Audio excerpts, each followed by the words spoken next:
Before we start, it turns out that Japanese IP laws are quite draconic, and despite my best intentions to market the series, the original video is blocked in quite a few countries, including Poland, where I live.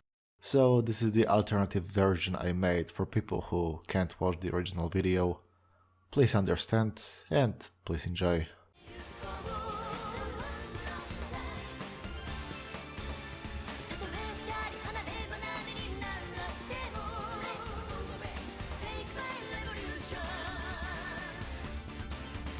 Revolutionary Girl Utena, or Shoujo Kakumei Utena, is one of those series you hear about a lot from hardcore anime nerds, but not one that, it seems, many people have watched.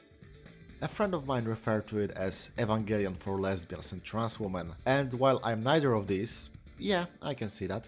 I never was a teenager afraid of getting close to people either, and I still enjoyed Evangelion immensely. Honestly, I feel like a fraud sometimes, loving all these stories about trauma that people relate to deeply, because my tragic backstory is that I was raised by two loving parents who did their best trying to care for an overly sensitive and probably autistic child in the 90s in a country that, not that much further in the past, cured being left-handed with slamming the dominant hand with a wooden ruler until the child learned to write with the right. I'm not making that up, my dad went through that and I'm very grateful teachers let me write with my left because I inherited that trait. TLDR, I'm not exactly the core demographic of Utena, but I did watch it and I love it deeply. It's a 10. If not for some issues I will address a bit later, it would be a 12. So there's your mandatory arbitrary score if you care for these sorts of things.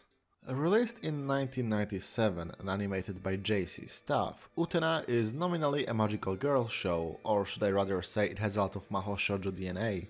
It was made in part by the same crew that did Sailor Moon, and, allegedly, the series was derived from the original idea for the Sailor Moon Super S movie. And just like in Sailor Moon, expect reused animation in every episode, especially in the build-up for every fight. That's why the series is not a 12, by the way. I don't think this would be an issue if I watched the series weekly, but I was 4 and not living in Japan when it came out, and it does get a bit eye-rolly when you binge it. That and 3 recap episodes that you cannot skip. You can skip around them to dodge the parts you already know, but the extra content is vital. Trust me on this one. The series centers around a 14-year-old girl named Tenjo Utena, who within the first episode gets so mad at a guy for mistreating his girlfriend that she follows them, beats him in a duel with a bamboo sword, and then it turns out the duels on the school grounds have some downright ritualistic connotations, and this girl, Himemiya Auntie, is now her girlfriend by law of conquest. Well, the term is rose bright and the series tries to act slick and pretend it's some magical anime bullshit, but 20 minutes prior you watched the gayest opening sequence possible without entering porn territory, so, you know, please don't slide in here saying I'm reading too hard into these things. I may be straight, but I'm not dumb.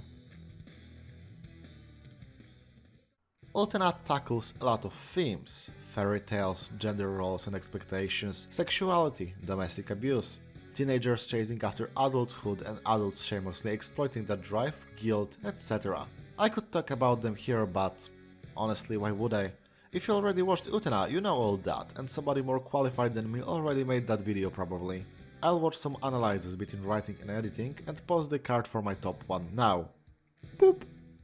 I made this video for people who haven't watched Utena, people like me who have heard of it for years but nothing nudged them to actually bite the bullet. Hell, I don't know how long I would still be sitting on it if not for the fact my fiancée wanted to watch number 6, which is also very gay, watch that if that's your cup of tea, and said she would watch a woman love woman anime as well if I want to balance things out.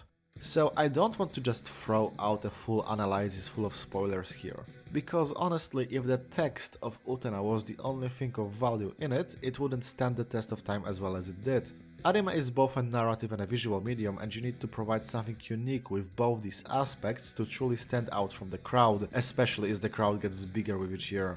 So to avoid spoilers, I will tell you how a scene is used visually and what it conveys, but not provide any context on how we got there and what story beats it is used for. And I will primarily use scenes from early in the series. It's the show that is the talking, so let's try and get you interested in the dialogue.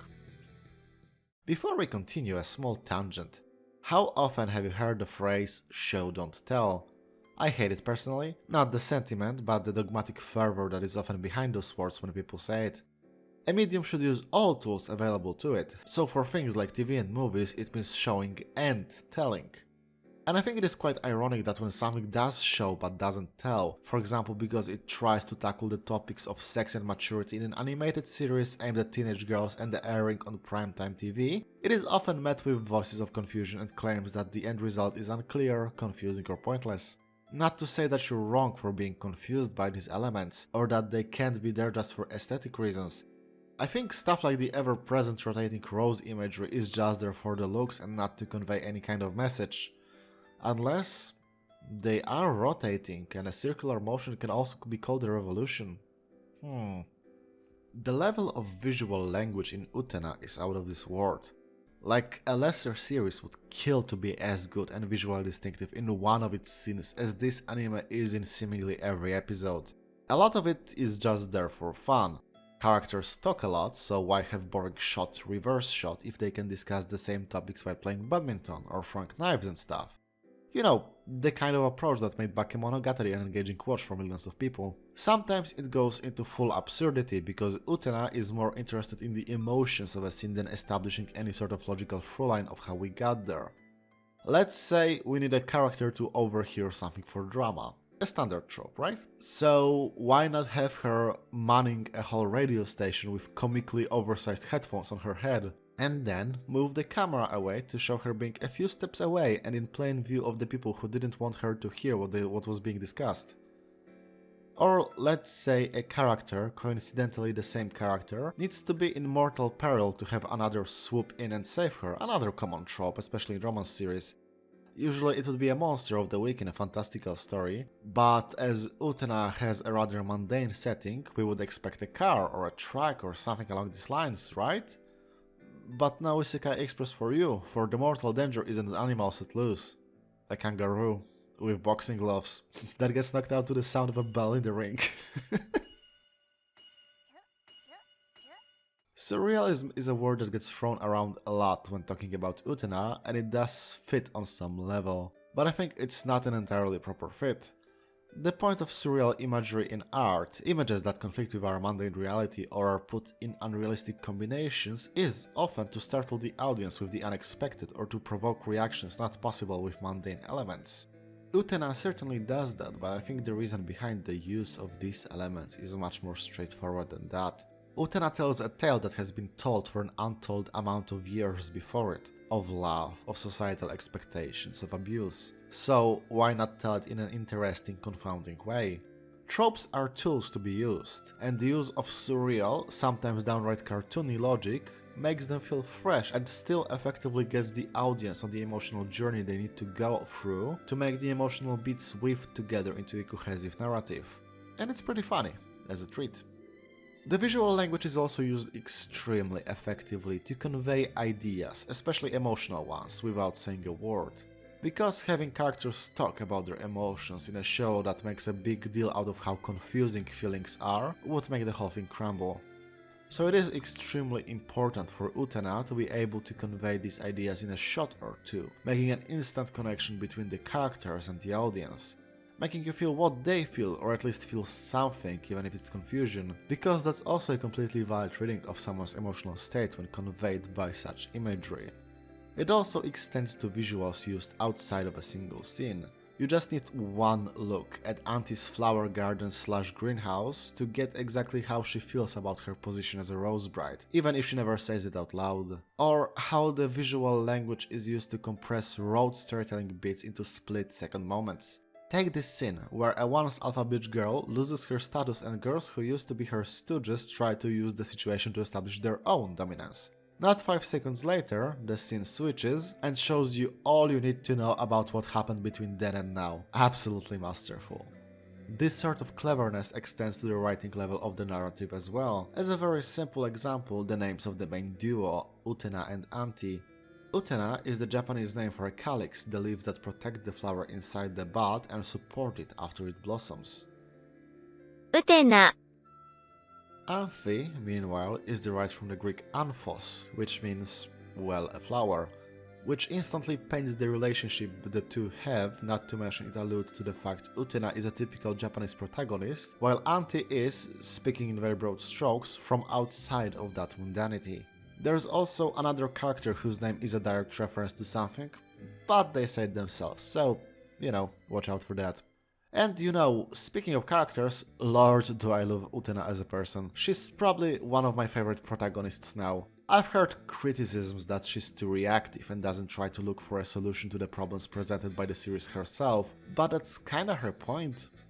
Not only is she still a child, she wants to be Anfi's prince, and that involves swooping in and saving the day when need be, not making sure there is no reason to ever be a big damn hero. It does get addressed later on and in a beautiful fashion, but even without that, it was so nice to just see a main character that is just so earnest about what she's doing, even if she clearly is still figuring things out. Am I talking about her sword fighting, or her views on her own feelings? Yes. On the topic of good characters, you know how a lot of urban fantasy series have a character or two that serve as friends to the protagonist, only to get completely sidelined the second the supernatural shenanigans start, because they only ever existed to make sure the audience knows the protagonist is not a friendless loser? That character here is Wakaba, and Wakaba remains an important character and one of Utena's best friends throughout the story. Not by learning about the dueling business, but just by being, there. Someone that knew and was known by the protagonist for years, and the bond is portrayed and treated with the respect it deserves, instead of just being thrown away the nanosecond someone finds Narnia inside the closet. And Wakaba doesn't just exist to orbit around the main cast either, she gets her own arc in an episode and everything. I love this. Almost as much as I hate the fact that this caught me by surprise and felt fresh, not treating friendship as disposable, merely a tool to serve the narrative. Wow, how fucking original.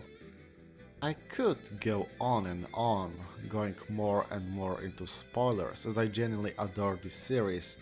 I considered doing a spoilery discussion of the final episode right around here, but I realized it would serve nobody. People who haven't seen the series would avoid it, and people who have seen it would just hear someone repeat what they already know. So let me end with this. Revolutionary Girl Utena is very episodic in nature, reuses a lot of footage, and it had to avoid directly addressing a lot of its own themes to not get moral guardians breathing on their necks. And it is a masterpiece, with a final episode so evocative and poignant that the sheer memory of the music playing in it makes me teary-eyed. Go watch it. Don't be like me, forever pushing it further down your backlog because you don't know what to expect. Because, ultimately, it doesn't matter whether Utena is a show you expect it to be or not. What matters is what palette of emotions it can spark in your soul, and it sparked quite a lot in mine. I think this is what people call love. Have you heard? Have you heard, I wonder? This Shadowplate is made possible thanks to my Patreon supporters, now visible on the screen. If you can, please consider joining this elite group, as any amount of support not only helps me not starve, it's also a huge boost to my ego that makes me want to create more.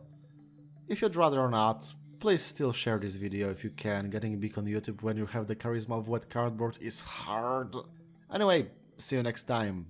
Someday, together, we'll overanalyze stuff.